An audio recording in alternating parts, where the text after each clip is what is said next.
وعلى آله وصحبه ومواله ولا حول ولا قوة إلا بالله وبعد.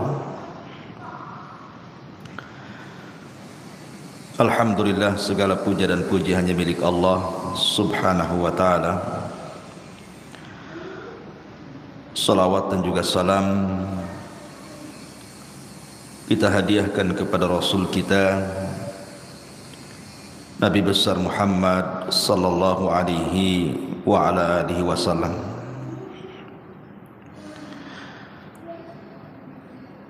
Ma'asyiral muslimat yang dimuliakan Allah subhanahu wa ta'ala,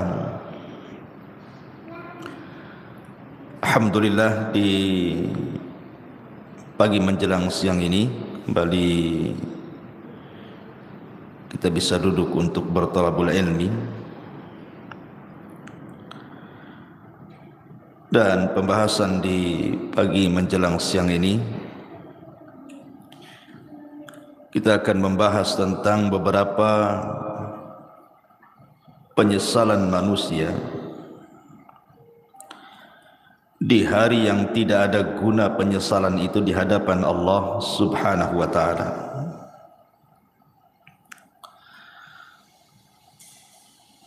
Ma'asyiral muslimat yang dimuliakan Allah subhanahu wa ta'ala, apa saja keinginan-keinginan manusia yang merupakan penyesalan dirinya dan tidak ada gunanya. Penyesalan itu tidak ada gunanya lagi.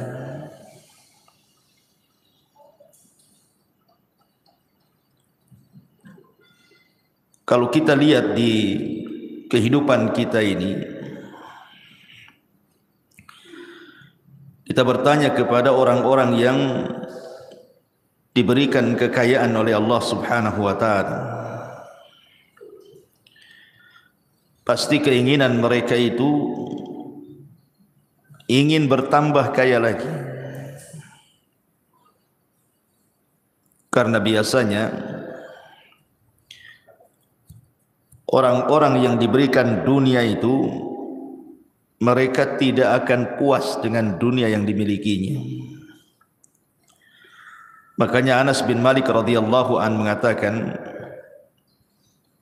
menukilkan sabda Nabi sallallahu alaihi wasallam, "Lau anna libni Adam wadiyan min dhahab."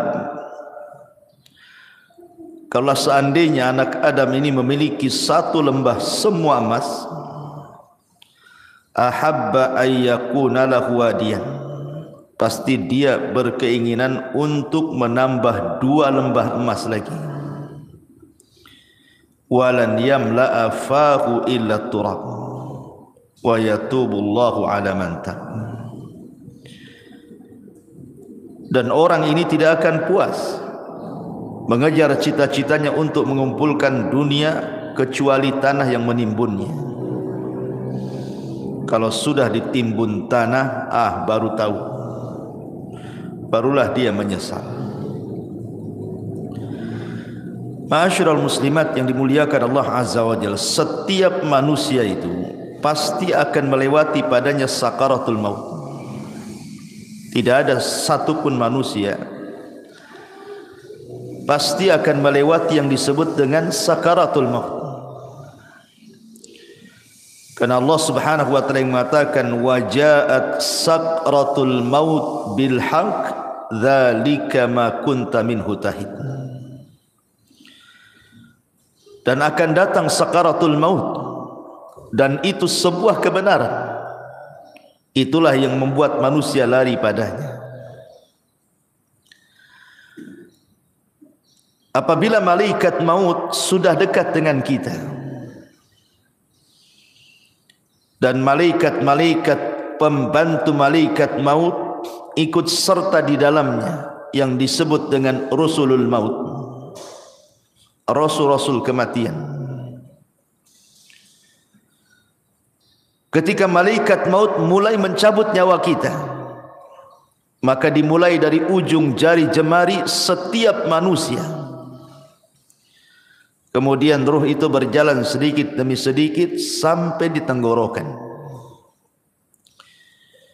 Ketika nyawa di tenggorokan inilah, maknanya manusia sudah tidak akan selamat lagi. Hatta idza balagatit tarak wa qila man rah. Sampai ketika ruh itu sampai di tenggorokan manusia, tidak ada yang bisa meruqyah dia, mengembalikan ruh ke dalam jasadnya. Disitulah dia terbayang keinginan-keinginan, penyesalan-penyesalan yang tidak ada guna penyesalan itu. Apa saja penyesalan-penyesalan yang akan dirasakan saat detik orang sakaratul maut itu. Walaupun dia menjerit kepada Allah Subhanahu wa taala untuk dikembalikan ke dunia, melaksanakan penyesalan yang sudah ia tinggalkan, baik perkara yang harus dilaksanakan atau perkara yang harus ditinggalkan, percuma saja penyesalan kala itu. Inilah kita akan bahas beberapa penyesalan-penyesalan ketika orang berada fi firashil maut, tempat tidur kematian. Apa saja penyesalan-penyesalan itu? Ma'asyiral muslimat yang dimuliakan Allah Azza wa Jalla, kita harus bedakan keinginan orang-orang yang beriman saat detik-detik kematiannya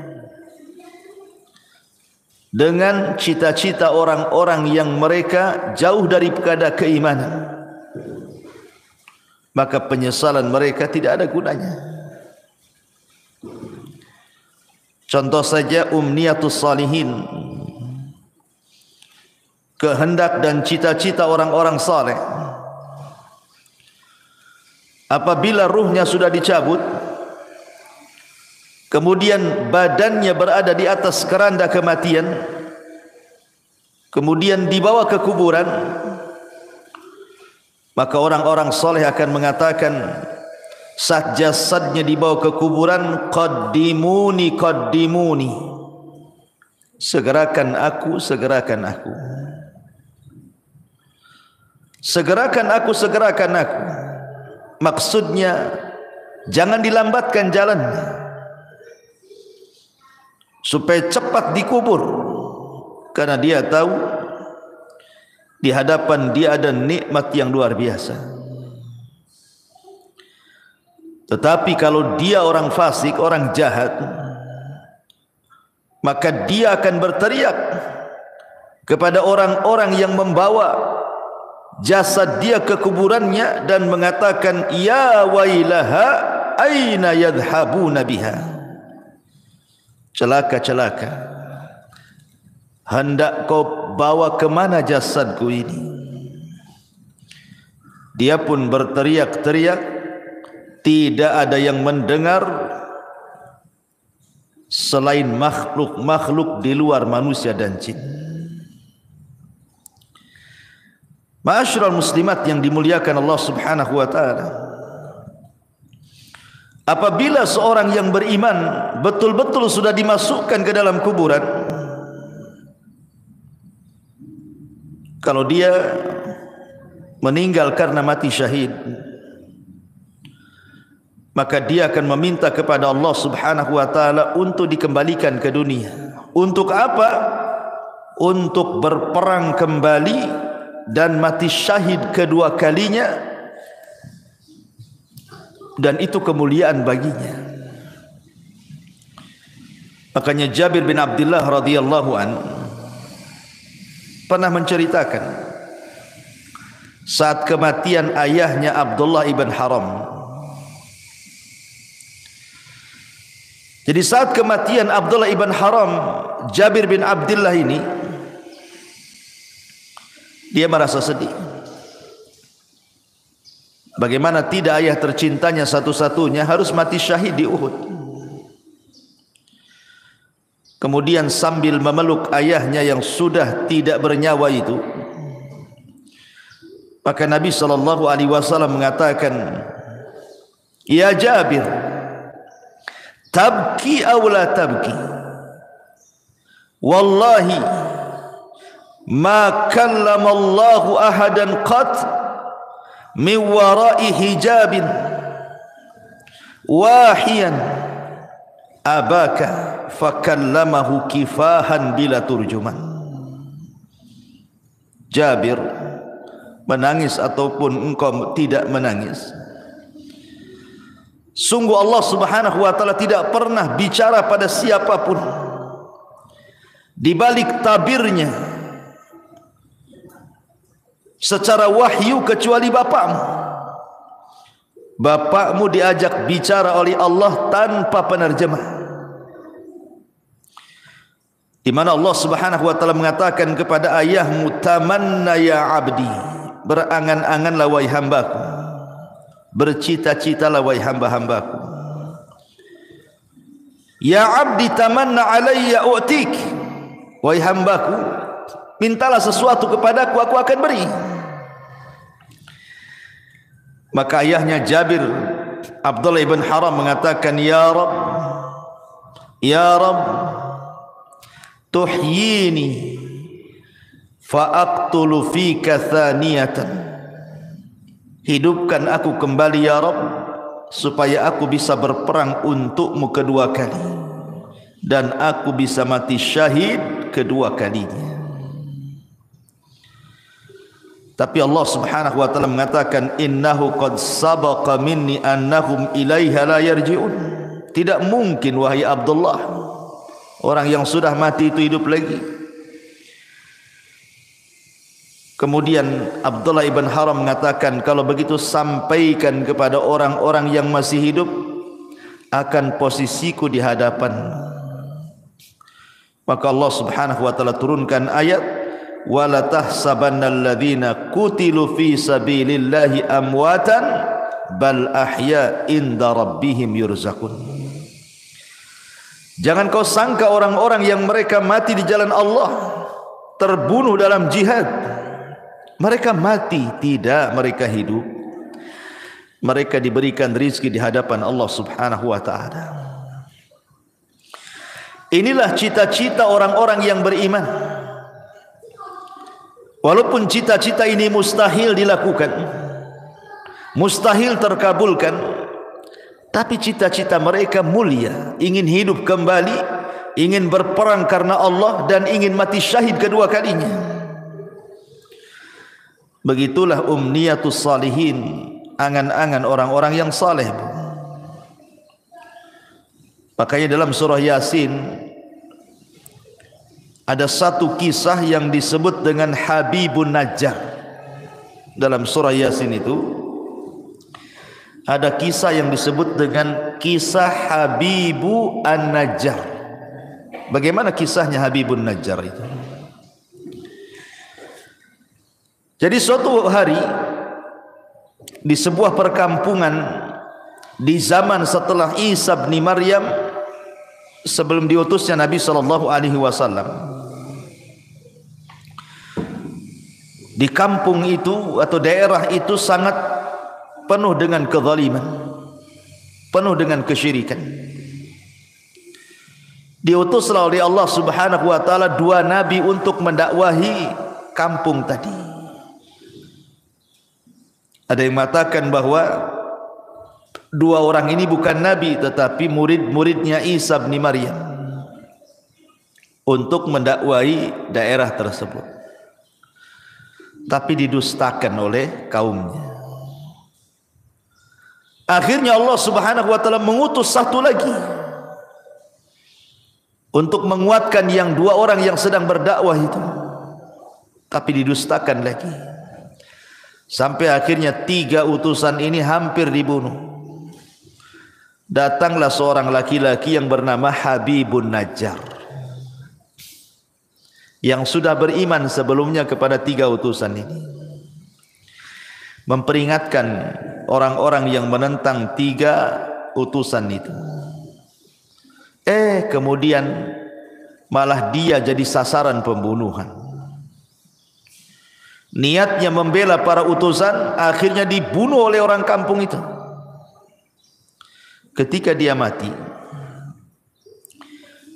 maka ruhnya diperlihatkan sorga dan kenikmatan-kenikmatan di dalamnya. Sampai Allah katakan, qila dkhulil jannah, masuklah kau Habibun Najjar ke dalam surga. Qala, maka Habibun Najjar mengatakan, ya laita qaumi ya'lamun bima ghafara li rabbi wa ja'alani minal mukramin. Duhai kiranya kaumku tahu, duhai kiranya kaumku tahu dengan apa yang Allah berikan dari ampunannya kepadaku, dan dia telah menjadikan aku orang-orang mulia, tentu mereka tidak akan mendustakan para utusan itu, katanya. Itulah umniyatus salihin, cita-cita, keinginan-keinginan orang-orang soleh apabila sudah meninggal. Akan tetapi di sana ada yang disebut dengan umniyatut talihin, keinginan, cita-cita, penyesalan dari orang-orang yang tidak memiliki keimanan, orang fasik, orang jahat. Tetapi keinginan mereka hanyalah sebuah penyesalan, tidak ada guna. Apa saja itu? Pertama, mereka akan menyesal karena mereka meninggalkan sholat. Orang-orang yang sedang sakaratul maut ataupun orang-orang yang sudah mati, maka mereka akan menyesal kenapa ketika mereka masih sehat, masih hidup normal, mereka meninggalkan sholat. Ini yang akan jadi penyesalan orang-orang yang sedang sakaratul maut itu. Kenapa dulu aku meninggalkan sholat? Sampai-sampai disebutkan dalam hadis Abu Hurairah radhiyallahu an, suatu hari Nabi SAW lewat di sebuah kuburan. Kemudian Nabi bertanya, man sahibu hadal qabri? Siapa yang dikubur di sini? Rasul bertanya kepada para sahabat, siapa orang yang dikubur di kuburan ini? Maka para sahabat mengatakan, fulan wa fulan, fulan dan fulan wahai Rasul. Maka Nabi SAW mengatakan, rak'atani ahabbu ila hadha min baqiyati dunyakum. Wa fi riwayatin, rak'atani khafifatani mimma tahkiruna yaziduha hadha fi amalihi ahabbu ilaihi min baqiyati dunyakum. Kata Nabi, 2 rakaat lebih dicintai orang yang ada di kuburan ini dibandingkan dunia yang kalian miliki. Dalam riwayat, 2 rakaat solat yang ringan yang kalian remehkan, tapi itu bisa menambah amalannya, itu lebih dicintai orang yang dikubur ini dibandingkan seisi dunia yang kalian miliki. Subhanallah. Orang-orang yang dikubur itu, Bu, atau orang-orang yang sedang sakaratul maut itu, mereka dicita-citakan ingin sholat, walaupun hanya 2 rakaat yang ringan, yang mudah dilakukan. Tapi apalah gunanya penyesalan itu? Menyesal dia kenapa tidak sholat, menyesal kenapa dia tidak melakukan 2 rakaat sholat. Tapi apa gunanya penyesalan itu? Tidak ada guna. Tidak ada guna penyesalan itu. Padahal Nabi SAW saat detik-detik wafatnya, apa kata Rasul? As-salatu salat wa ma malakat aimanukum. Jaga solat, jaga solat, dan hamba-hamba sahaya di antara kalian. Bahkan Umar bin Khattab radhiyallahu an, saat detik-detik wafatnya, Umar sampai mengatakan, la hadza fil Islam liman tarakas salat. Tidak ada bagian dalam Islam, kata Umar, bagi orang yang tidak melaksanakan salat. Itu di akhir-akhir usia Umar, saat detik wafatnya, dia ingatkan soal salat. Persis seperti wasiat Nabi sallallahu alaihi wasallam, as-salatus salah wa ma malakat aymanukum. Maka sebelum waktu itu akan datang, penyesalan akan diungkapkan. Tapi apalah gunanya penyesalan itu di hadapan Allah? Maka dari sekarang jangan pernah tinggalkan salat. Karena ini adalah penyesalan orang-orang sakaratul maut nanti. Tapi heran hari ini kan, Masya Allah ya, orang yang meremehkan solat itu kayaknya biasa-biasa saja, kayak nggak berdosa saja orang tak solat tuh, kayak nyantai gitu deh Bu ya. Kalau kita tanya sama orang yang tidak solat tuh, kenapa kok tak solat, katanya, nanti katanya, kalau sudah dapat hidayah, katanya. Ngomongnya enak saja kayak gitu juga. Bukankah engkau seorang muslim, kenapa kau tidak solat, katanya. Entah kenapa saya malah solat, katanya. Kayaknya bukan beban bagi dia gitu ya. Padahal orang yang meninggalkan solat itu bisa kafir tuh. Kata Nabi sallallahu alaihi wasallam, al-ahdu bainana wa bainakumus salat faman tarakaha faqad kafar. Perbedaan kita loh dengan orang kafir itu solat. Kalau dia meninggalkan solat berarti apa bedanya dengan kafir? Makanya Rasul mengatakan faman tarakaha faqad kafar. Siapa yang meninggalkan bisa kufur dia. Maka Bu, nasihati kalau ada keluarga yang tidak solat, ajarkan solat, suruh mereka solat. Jangan sampai datang waktu di mana dia ingin solat, tapi keinginannya hanya menjadi penyesalan bagi dia karena tidak ada guna. Nyawa sudah di tenggorokan, itu sudah nggak ada guna lagi taubat. Innallaha yaqbalu taubata 'abdin ma lam yugharghir. Sungguhnya Allah Subhanahu wa taala itu hanya menerima taubatnya seorang hamba sebelum nyawa di kerongkongan. Ini yang pertama. Penyesalan yang kedua, as-sadaqah, sedekah. Allah Subhanahu wa taala mengatakan dalam surah Al-Munafikun ayat 100, ayat 10 sampai 11. Wa anfiqu mimma razaqnakum min qabli an ya'tiya ahadakumul maut fayaqula rabbi laula akhartani ila ajalin qarib fa asaddaqa wa akum minas salihin.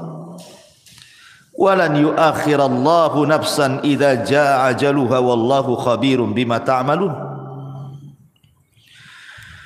Allah Subhanahu wa taala sudah mengingatkan jauh-jauh hari sebelum datang detik-detik kematian itu. Infak, perbanyak sedekah dari rizki yang kami rizkikan kepada kalian sebelum datang satu hari kematian akan menjemput kalian. Dan kalian mengatakan, Rabbi ya Rabb, laula akhartani ila ajalin qarib. Kalaulah engkau hidupkan aku sesaat, kalaulah engkau sembuhkan aku sesaat, apa yang terjadi? Fa asaddaqa wa akum minas salihin. Aku janji aku akan sedekah dan aku akan menjadi orang baik. Tetapi Allah mengatakan walan yuakhirallahu nafsan idza jaa ajaluha. Tidak mungkin Allah mengakhirkan hidupnya kalau sudah datang ajalnya.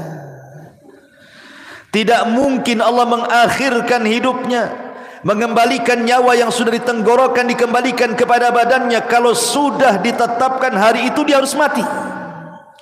La yastakhiruna sa'ata wa la yastaqdimun.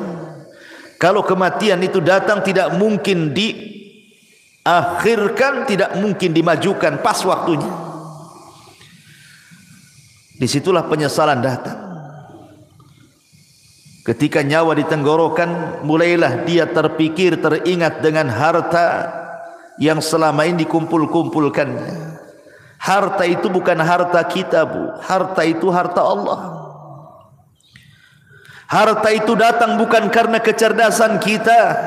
Harta itu datang bukan karena jerih payah kerja keras kita, bukan pula karena jabatan-jabatan kita. Tidak, semua harta itu datang dari Allah. Makanya Qarun ketika mengatakan innama utituhu min ilmin indi, harta itu datang karena kecerdasanku, Allah katakan fa khasafna bihi wa bidarihi al-ardh, kami tenggelamkan si Qarun dan seluruh kekayaannya. Ya, karena kekayaan itu bukan milik Qarun, kekayaan itu milik Allah. Semua kekayaan itu milik Allah. Tidak ada secuil pun milik kita. Allah hanya minta sedikit dari harta kita itu. Allah tidak minta banyak seperti zakat. Allah hanya minta 2,5% dari 85 gram emas itu. Tidak banyak. Apalagi itu harta bukan harta kita, harta Allah. Tetapi karena manusia zuyyina linnasi minasyahwat, dihiasi syahwat-syahwat dunia inilah, akhirnya dia bakhil. Dia baru tahu setelah nyawa di tenggorokan, baru dia sadar, kenapa dulu aku tidak sedekah? Laula akhartani ila ajalin qarib fa asaddaqa wa akum minas salihin. Kenapa aku tidak sedekah ketika aku sehat? Maka bagi anda yang Allah subhanahu wa ta'ala limpahkan rizki yang luas, dengan mudah anda mencari rizki itu tanpa ada kesulitan. Itu nikmat yang besar yang Allah subhanahu wa ta'ala anugerahkan kepada anda. Banyak-banyaklah sedekah. Karena Rasul yang mengatakan maluka ma akalta fa afnaita wa ma labista fa ablaita wa ma tasaddaqta fa abqaita. Hartamu, kata Rasul, yang kau makan pasti habis, yang kau pakai pasti usang, yang kau sedekahkan itulah yang bermanfaat untuk kematian. Karena apabila seseorang meninggal dunia, Bu, nyawa sudah dicabut oleh Allah, yang pertama terpisah dari badan ibu itu adalah harta. Yang pertama terpisah dari badan ibu adalah harta. Pertama orang mati ini dicabut nyawanya, yang pertama berpisah hartanya. Tidak ada hubung kait dia dengan harta lagi. Bahkan sekaya apapun orang yang meninggal itu, tetap saja sama keluarganya dibelikan kain kafan yang harganya murah, Bu. Bukan karena dia orang kaya kafannya mahal, tidak. Kafannya pun tetap itu juga yang sangat murah, tidak berharga tuh. Karena pertama kali dia meninggal, yang terpisah dari hidup dia itulah hartanya dulu. Baru kemudian dibawa di atas keranda, diiringi dengan keluarganya, kemudian dimasukkan ke liang lahat, kemudian dikubur di situ sama keluarganya, kemudian keluarganya pulang, barulah dia terpisah dengan keluarganya. Tapi yang pertama terpisah dari badannya adalah hartanya.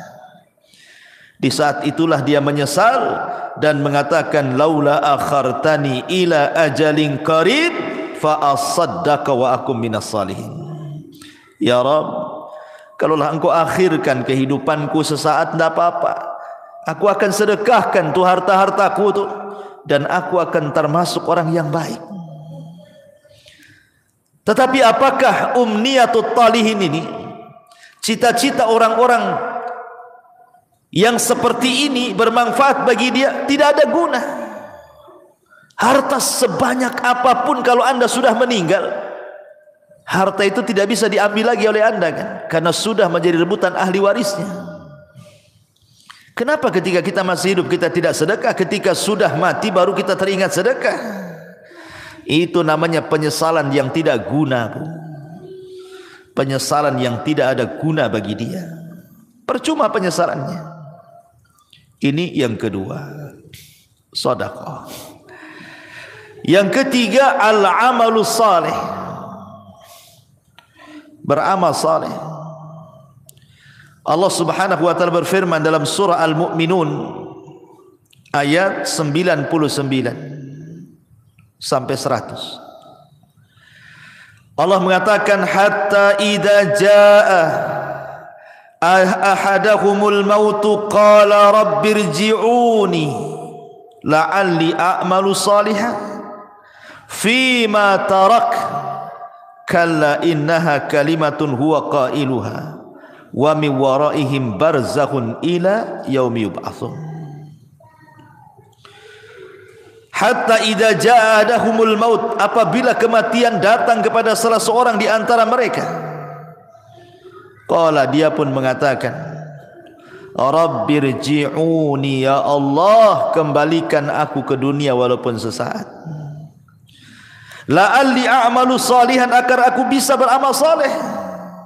Fima tarak, terhadap apa yang kutinggalkan selama aku masih hidup. Jadi orang-orang ini, Bu, apabila nyawa di tenggorokan, apabila nyawa sudah di tenggorokan, sudah tidak mungkin diselamatkan, tidak mungkin lagi hidup lagi orang ini, maka dia akan menjerit-jerit dan mengatakan, Rabbirji'uni, Rabbirji'uni, ya Allah, kembalikan aku ya Allah. Untuk apa? La'alli a'malu salihan, agar aku bisa beramal saleh. Agar aku bisa beramal saleh. Fima tarak, dulu aku tinggalkan itu. Tapi Allah bantah dengan mengatakan, kalla innaha kalimatun huwa qailuha. Ya Abdullah, mustahil, itu angan-anganmu saja. Mustahil kau dikembalikan, itu angan-anganmu saja. Wa min waraihim barzakhun ila yaumi yub'atsun, karena antara dirimu dan dunia itu ada dinding pemisah yang disebut dengan barzah. Mustahil kau kembali ke dunia. Maka sebelum datang penyesalan yang tidak ada guna itu, Bu, perbanyak amal soleh. Perbanyak amal soleh. Amal soleh kan banyak, baik yang bermanfaat untuk diri sendiri ataupun amal soleh yang bermanfaat untuk orang lain. Sekecil apapun amal itu pasti akan dibalas oleh Allah. Wa man ya'mal mithqala dzarratin khairan yara wa man ya'mal mithqala dzarratin syarran yara. Tapi apalah gunanya umniyatu talihin ini? Kalau sudah detik-detik wafat tiba-tiba mikir amal saleh, enggak ada guna. Enggak ada gunanya. Yang ada dia akan dipertanggungjawabkan di hadapan Allah Subhanahu wa taala. Ini yang ketiga. Yang keempat, orang-orang yang akan menyesal saat detik-detik sakaratul maut adalah ketika di dunia dia tidak pernah membaca Al-Quran. Di dunia dia tidak pernah membaca Al-Quran. Sampai ada, Bu, di masyarakat itu yang usianya sudah 40 tahun, 50 tahun, 60 tahun, bahkan 70 tahun pun tidak pernah tangannya memegang mushaf Al-Quran. Tidak pernah lisannya menggerakkan untuk membaca Quran. Subhanallah. Di masyarakat itu ada, dia muslim KTP-nya, tapi sama Quran itu tidak pernah baca. Apalagi ketika Allah memberikan fitnah kepada kita berupa handphone ini, dia bisa loh mengikuti berita politik, berseri. Hari ini apa beritanya, besok apa beritanya, lusa apa beritanya, terus diikuti itu. Orang berkasus disidangkan di pengadilan, kita tidak ada hubungan kerabat dengan dia, Bu. Diikuti kasusnya. Cemana sidang hari ini, cemana sidang besok, cemana sidang lusa, padahal enggak ada manfaatnya untuk kita tuh. Ibu bukan saudara dia, dia pun bukan saudara ibu. Sibuklah ibu cerita tentang persidangan dia. Disibukkan hari-hari. Belum lagi yang nonton kuliner tuh, diikutilah itu. Apa nih hari ini dia masak apa nih, besok masak apa, lusa masak apa gitu. Atau artis tertentu yang suka mamer-mamerkan kekayaan itu, Bu, diikutilah blognya itu, jadi subscribe-nya lagi, langganan dia. Wah, ini baru ngupload nih si aktris ini, Apalah gunanya ibu dengan artis itu? Nggak ada guna kan? Manfaatnya apa? Dia yang kaya, ibu yang nelan ludah yang nengok di handphone itu kan? Nggak ada guna tuh. Ngapain ngikut-ngikut kayak gitu itu? Coba kalau nggak ditonton artis itu, bangkrut juga dia. Jangan ditonton. Nggak akan dia dapat duit juga. Karena itu sama kan, kalau kita nonton kan habis pulsa kita, itu sama kita ngasih uang sama orang kaya itu. Ibu sudah miskin, artis ini kaya, nonton program dia. Uang kita habis di pulsa, dia pula dapat duit. Akalnya di mana coba? Hilang akalnya orang tuh. Hari-hari kok bisa dia ngikutin tuh ya? Padahal yang ditontonkan kepada kita itu tidak ada guna dunia akhirat tuh. Tidak menambah kekayaan kita, ya tidak menambah pahala kita.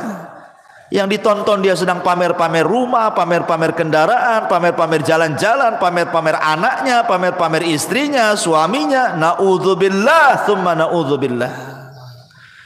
Ittaqillah, bertakwa kepada Allah, bertakwa, takut kepada Allah. Masih ada program yang manfaat di handphone itu. Bisa kita dengarkan mengaji, murotal, ustaz-ustaz ceramah. Adalah manfaat itu. Kalaulah tidak manfaat dunia, manfaatlah untuk akhirat. Ya. Sekarang tidak ada alasan orang tidak mengaji itu, karena sekarang handphone sudah di tangan masalahnya, dan aplikasi Quran ada di dalamnya. Kalau dulu orang nenteng-nenteng mushaf itu mungkin malu. Kalau nenteng mushaf kemudian ibu ya sambil kearisan bawa mushaf gitu ya, mushaf gede itu bukan? Pasti kata orang arisan, ibu ini salah tempat, musola sebelah sana bu katanya. Lah kok bilang musola sebelah sana katanya? Karena ibu nenteng mushaf, disangkanya mau yasinan. Tapi kalau sekarang ini kan nenteng-nenteng handphone ini nggak ada orang malu. Justru kalau tidak punya handphone malu pula dia. Lalu apa alasan kita nanti di hadapan Allah kalau Allah bertanya, kenapa ibu tak baca Quran? Kemudian ibu jawab bagaimana? Mushafnya di masjid ya Rabb katanya. Mushafnya ketinggalan di rumah. Lah itu mushaf ada di tangan loh sekarang. Karena setiap handphone itu ada aplikasi Quran. Tidak ada alasan untuk tidak baca Quran. Dan itu akan ditanya di hadapan Allah Subhanahu wa taala. Wa qala ar-rasul ya Rabbi inna qaumi ittakhidhu hadzal qur'ana mahjura. Wa qala ar-rasul, akan berkata Rasul kelak pada hari kiamat di hadapan Allah melaporkan akan umatnya, Rabbi inna qaumi ya Rabb, sesungguhnya kaumku ittakhadhu hadzal qur'ana mahjura. Sepeninggalku mereka sedikit demi sedikit meninggalkan Al-Quran, meninggalkan untuk memegangnya, meninggalkan untuk membacanya, meninggalkan untuk merenungkannya, meninggalkan untuk mempelajari tafsirnya, meninggalkan untuk mengamalkannya, bahkan melanggar isi-isinya. Mahjur. Ini akan datang suatu hari penyesalan, Bu. Ketika detik-detik nyawa di tenggorokan, maka orang akan teringat dengan Al-Quran. Karena salah satu pertanyaan itu juga Quran itu. Wa ma imamu, siapa pimpinanmu itu? Ikut siapa kamu ini? Jawabannya Quran.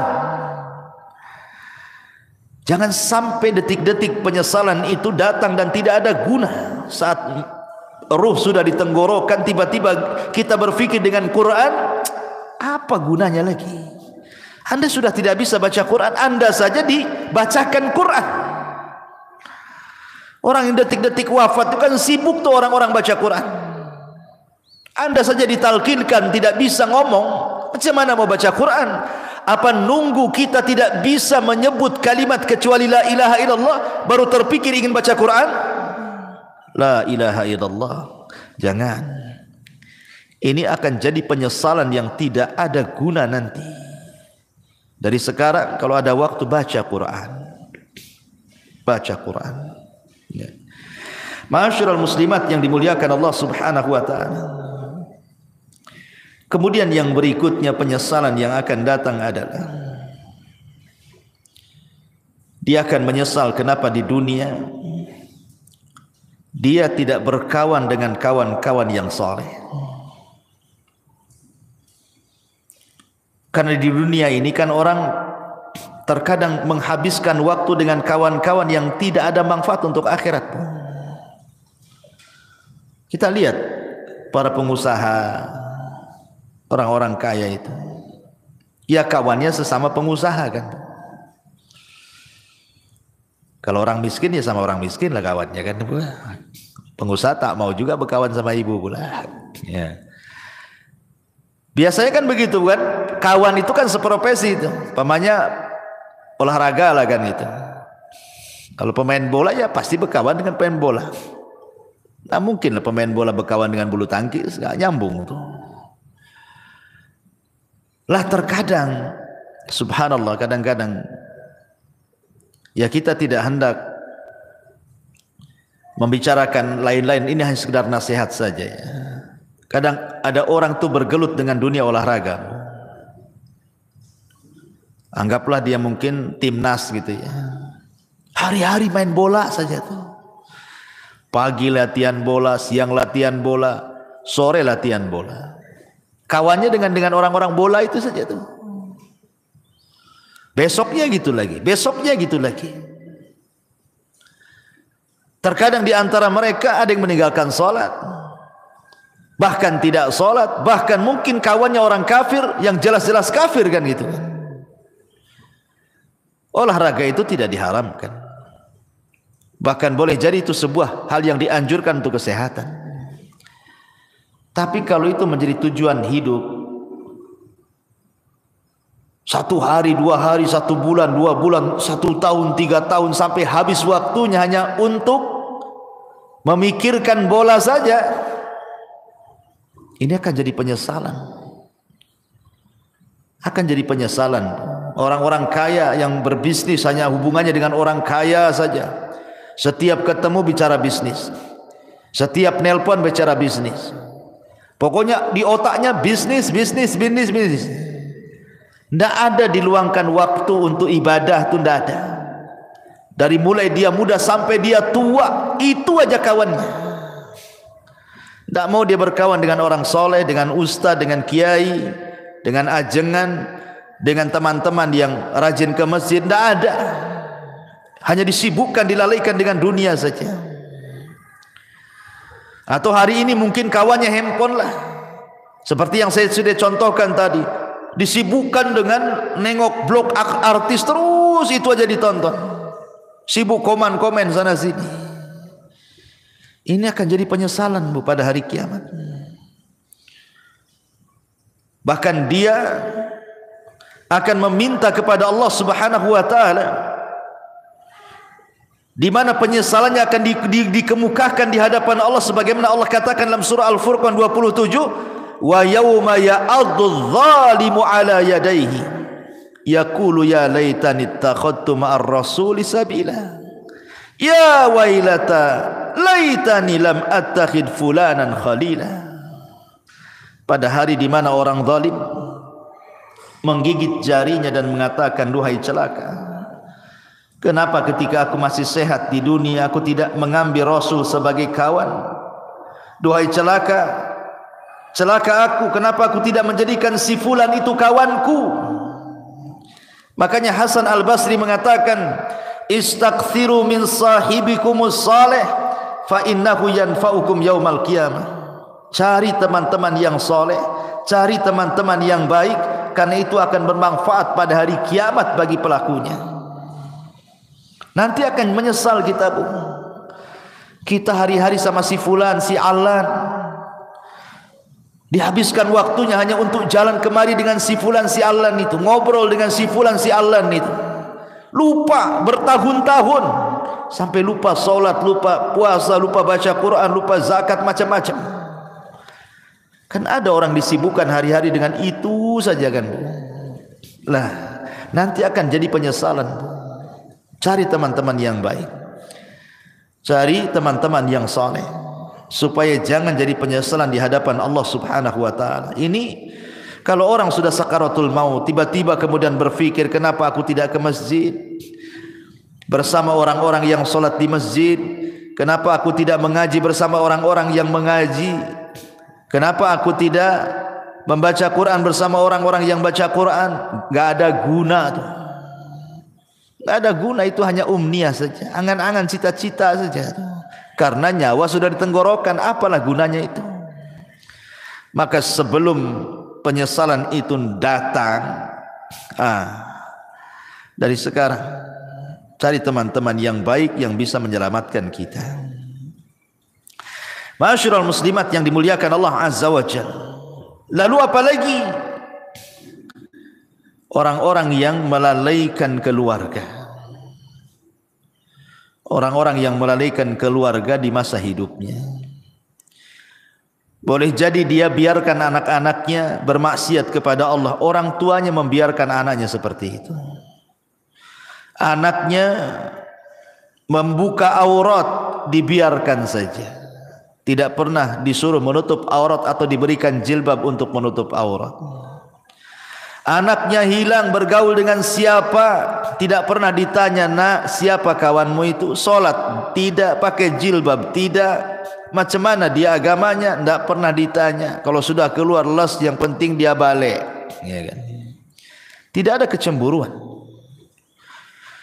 Tidak ada kecemburuan kepada keluarga. Terutama kepala-kepala rumah tangga itu disebut dayus namanya. Dayus itu orang yang dilaknat Allah karena tidak punya kecemburuan kepada keluarganya. Jangan sampai seperti yang Allah katakan, antakula nafsun ya khasrata ala ma farrattu fi jambillah. Jiwa akan mengatakan, duhai aku rugi, ma farrattu fi jambillah, berapa banyak kemudian kelalaian-kelalaian yang aku lalaikan di sisi Allah. Aku tidak mengurus keluargaku, tidak bertanggung jawab kepada keluargaku, tidak mengarahkan mereka ke dalam agama, tidak mengarahkan mereka untuk salat, untuk baca Quran, untuk belajar agama. Semua akan ditanya nih. Semua akan ditanya dan akan menjadi penyesalan kelak pada hari kiamat. Amanah ini akan ditanya. Ya hasrata ala ma farrattu fi jambillah. Ma'asyiral muslimat yang dimuliakan Allah Subhanahu wa taala. Maka sebelum itu terjadi, arahkanlah orang-orang tua, ibu-ibu, supaya anak-anak itu menjadi anak yang soleh dan soleha. Karena itu manfaatnya untuk kita masalahnya.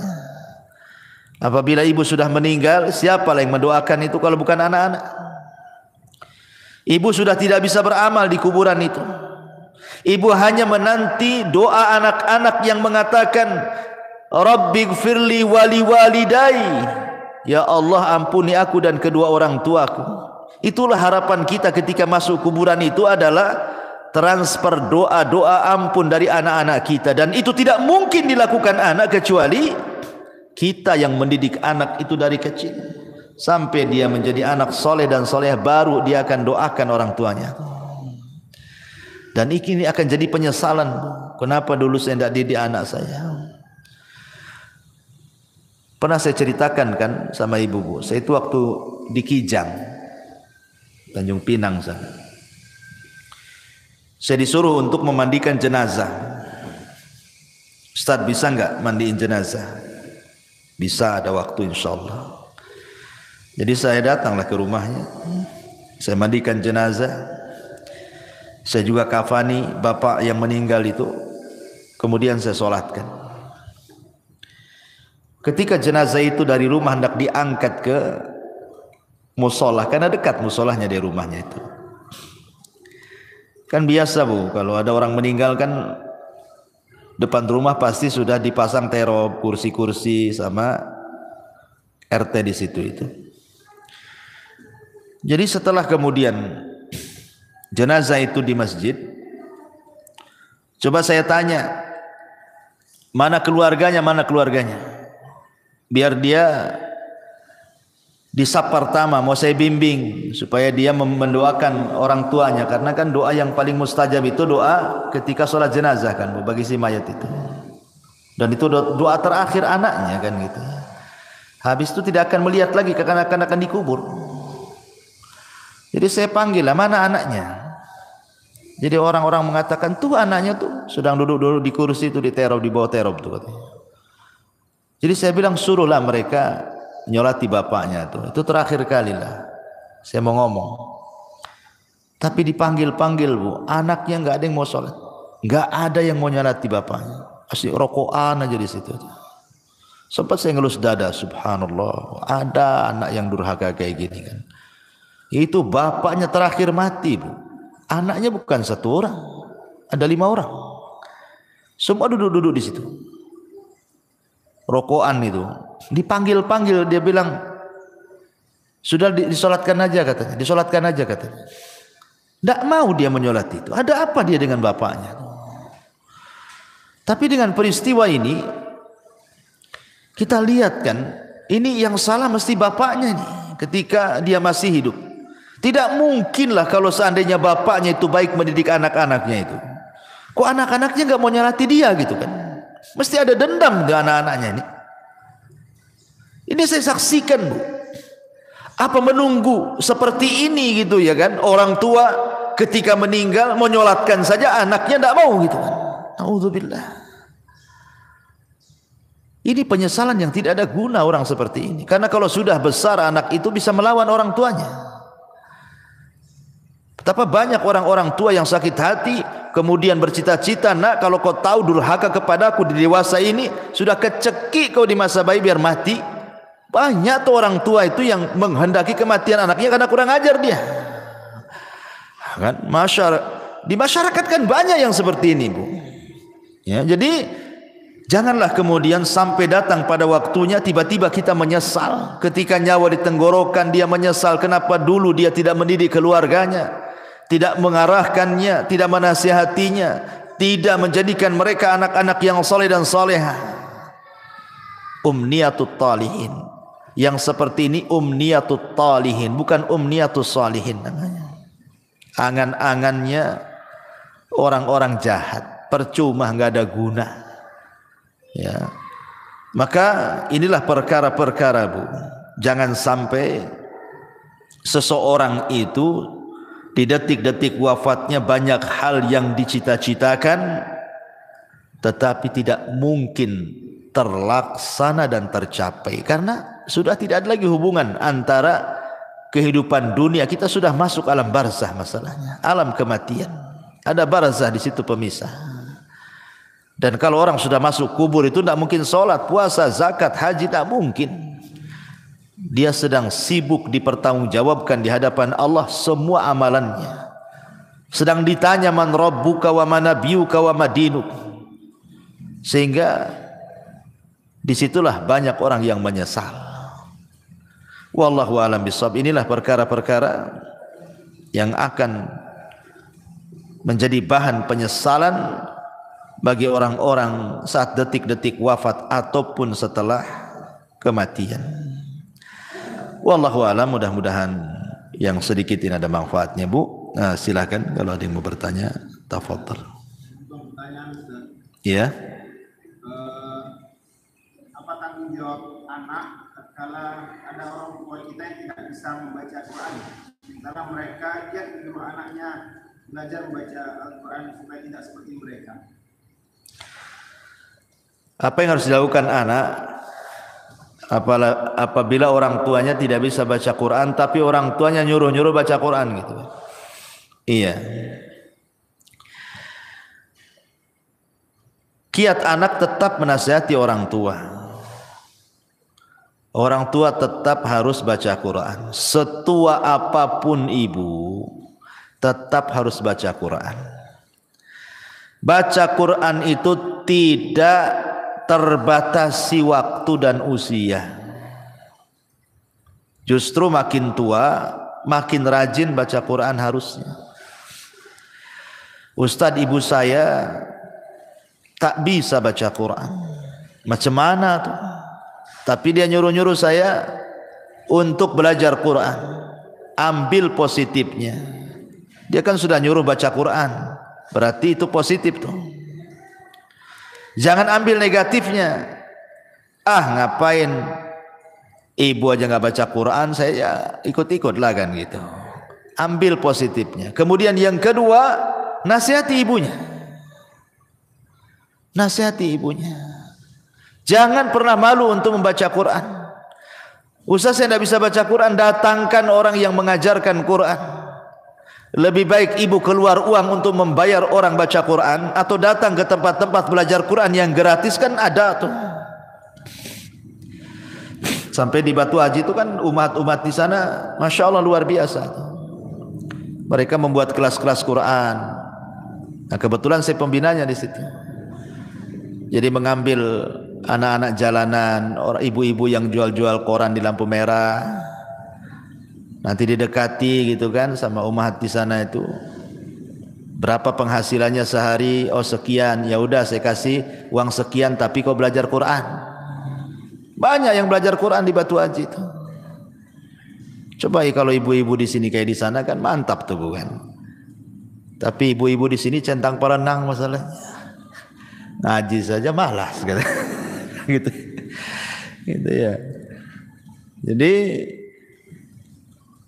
jangan malu datang, atau kalau punya duit nih cari orang yang bisa mengajarkan Iqra dulu kan itu kan. Sekarang kan masya Allah ya, nikmat Allah itu Allah mudahkan dari segi apa?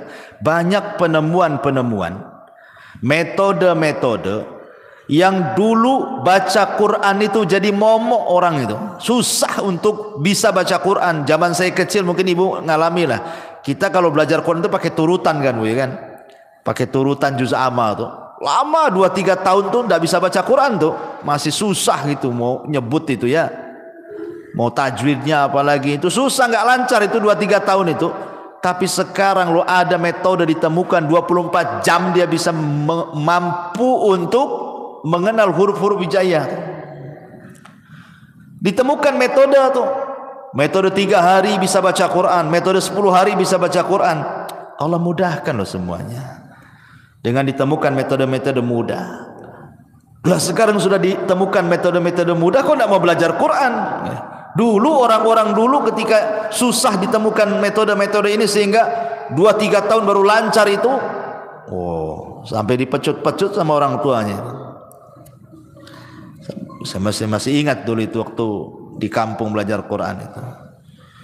Itu ngantri di depan Pak Ustadz tuh yang ngajar Quran. Tuh kalau ngantuk itu diambil korek api bu, kemudian dibakar alisnya tuh. Saya masih ingat itu. Ya, itu zaman dulu tuh.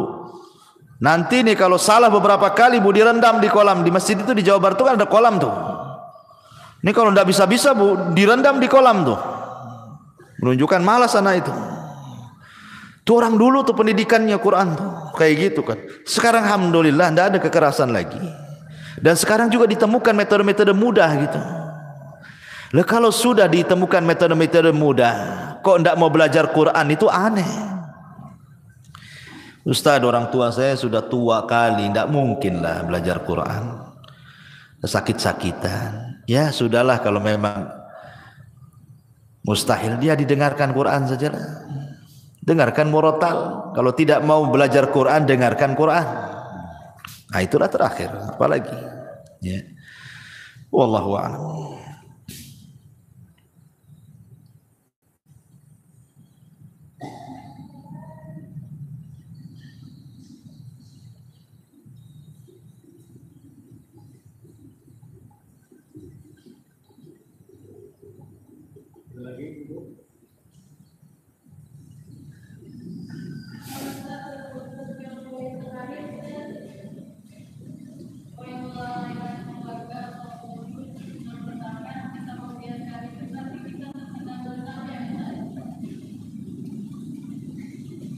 Mana?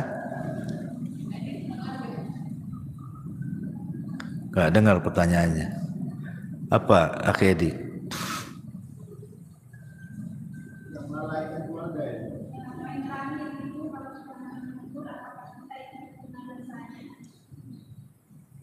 Yang melalaikan keluarga semasa hidup Ustaz. Nah, tatkala kita tidak menegur, apakah kita terkena dosanya? Oh iya, alhamdulillah. Ya kalau seandainya kita bagian daripada keluarga tersebut, ya kita harus menegurnya. Kita harus menegurnya, jangan melalaikan. Kalau kita bagian daripada keluarga tersebut, Itu dalam rangka tanasuh, wa tawassaw bil haqqi wa tawassaw bis sabri namanya. Saling tanasuh dengan kebenaran. Tegur. Pamannya ibu nih, ya, suaminya cuek-cuek saja gitu kan. Ibu pula yang berinisiatif. Ngomong, tolonglah bang, abang ini kepala keluarga. Ya, arahkanlah anak itu. Saya sudah coba juga ngarahkan anak, tak bisa-bisa gitu kan. Kerja saling mengingatkan, kan memang harus begitu, tanasuh saling mengingatkan. Kadang ada waktu-waktunya lalai, waktu-waktunya lupa, ya harus diingatkan. Atau umpamanya ibu mengingatkan keluarga saudara. Keluarga saudara umpamanya ibu punya adik, sudah berkeluarga lah gitu. Hidupnya jauh dari agama. Ya ibu nasihatilah, dek, janganlah kayak gitu. Ya, sholat. Ya, sekolahkanlah anakmu itu di sekolah-sekolah Islam, gitu kan. Itu bagian tanasuh, walaupun itu bukan tanggung jawab ibu itu. Karena kalau sudah adik atau kakak itu kan sudah berkeluarga, kan sudah beda kamar kan gitu, Pak ya. Ya, tetapi kan dalam rangka tanasuh ya enggak apa-apa, kita sampaikan saja kepada keluarga. Itu dalam rangka dakwah kepada keluarga, ku anfusakum wa ahlikum nara. Jaga diri kalian dan keluarga kalian dari api neraka. Ya enggak apa-apa, terus diingatkan saja. Wallahu a'lam. Taib, saya kira cukup. Dah 11:30.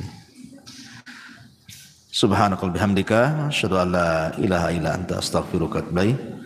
Allahu ta'ala. Assalamualaikum warahmatullahi wabarakatuh.